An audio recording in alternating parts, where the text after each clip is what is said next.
It's that time of year. Corned beef and cabbage is on the menu. We got some leftover corned beef here. We're gonna make one of my favorites, classic corned beef hash.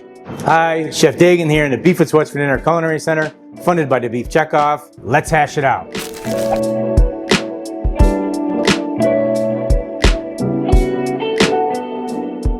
Okay, first we have our cast iron pan here that we're preheating. I'm gonna go ahead and get our potatoes ready. We're gonna use Yukons for these. You can peel these ahead of time if you would like to. I don't mind a little bit of skin on my potatoes. Adds a little texture, a little more flavor. So we're just gonna give these a pretty small dice.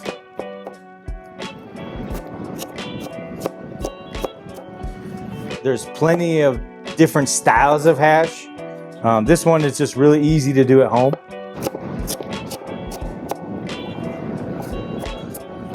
All right, there we go. We got our potatoes nice and diced.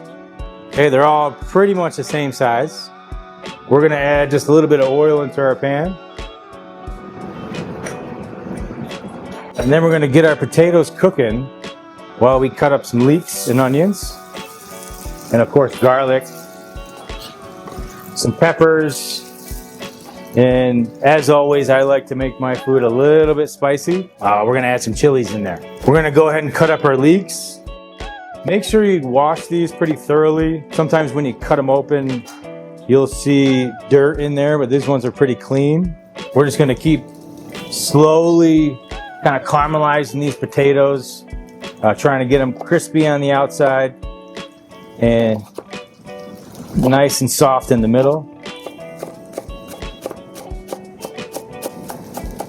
All right, there you go. We're gonna add these in here and then season them a little bit just to kind of help pull out the moisture that's in these leeks. And what that'll do is that'll help us cook the potatoes a little bit, help steam them. So whenever we season our vegetable, that kind of pulls out that moisture and helps cook them. All right. And I always like to keep my pan moving around so we don't get hot spots. That looks good. We're getting a little bit of caramelization on some of the potatoes. All right, I'm gonna quickly add some garlic. I got a big, nice nugget here. It's just an easy way to chop up some garlic really quickly. If you like to take some of the heat out of garlic, there is a nice germ piece in there. That's where the majority of the heat comes from. You can remove that and then just use the side of your knife, crush, and then we're gonna chop fairly fine. I don't want big chunks of garlic in here. I just want some of the oils and some of the garlic flavor in there. And then we're gonna just press this down in here. And we're gonna add just a touch of salt just to help us get this really fine. If you have one of those garlic presses, those work well for this too. Okay, we got our garlic in there. We're gonna give it a little stir. If you wanna cover this to help the potatoes steam, that's highly recommended. And that's kind of what we're gonna do here, just to help it steam. I like things spicy. We're gonna add a little bit of jalapeno. We're gonna cut out the majority of the seeds. I just want that jalapeno flavor with a slight heat. And we're gonna cut this fairly fine.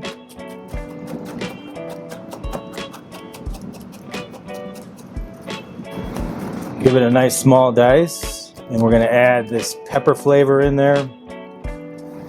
And then I have a beautiful Fresno chili. These ones are a little bit hotter. So again, I'm gonna be careful and not have too many seeds. The seeds are where all the heat is, so if you like things spicy, you can leave them in there. So we got some nice color here. We got some green, we got some red.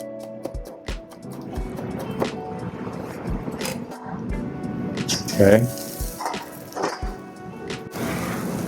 Go ahead and add those in. Okay, then we'll give it a nice little swirl. We're getting a little bit of stickage here, but as we cook these potatoes, it should come off. There we go. Now we're going to cut up some peppers. We got some nice colorful ones here. We got some orange, got some red and yellow. So again, we're gonna kind of keep this fairly small dice. Help it cook quickly. Add some color and flavor.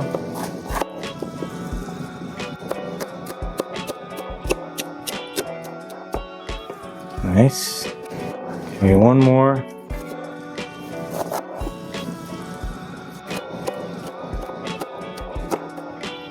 All right. Let's go ahead and add these in. Our potatoes look like they're almost ready.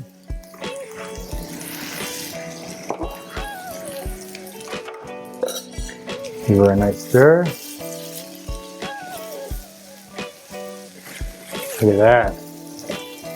Looks great. We can kind of give it a little bit more seasoning to help those peppers sweat out. Getting all those little potato bits, making the potatoes nice and crispy. And that's kind of where we're gonna go now. We're gonna let this sweat. Try to get these potatoes to crisp up a little bit, and then we'll add in our meat. Okay, now the fun part, we're gonna slice up our leftover corned beef. I think it's important here to kind of block things off so you can cut them easier. You can kind of see the grain goes here. I'm gonna kind of just do what I always do, is go against the grain. You could trim some of this fat off if you would like, but I'm gonna keep it on there. We're gonna make these just a touch bigger than we did our vegetables, just because I like to have those big chunks of meat. We'll try to get some caramelization on these too. And I love how the fat will just kind of render down and get crispy after it's already been cooked. All right, now let's add it into our vegetables. Smells good. We got the leeks caramelizing a little bit. Potatoes are definitely cooked. Now we're gonna try to get them crispy.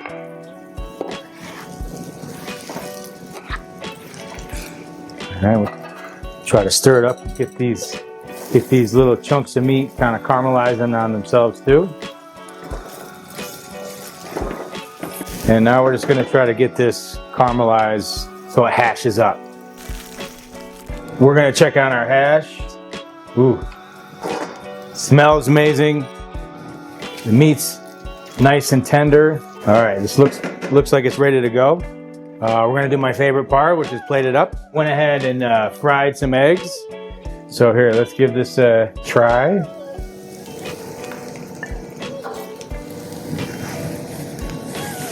Okay, that looks awesome. I got a pan-fried egg here. We're gonna top it with that. A little chopped parsley. You know, you could do a gravy with this, but to me, it's perfect as is. There you have it, classic corned beef hash, one of my favorites. When you try this recipe, please leave comments below. We love to hear how you did it, your little chef twists. We love to hear them. For more inspiration, go to beefit'swhatsfordinner.com, and we'll see you at the next one.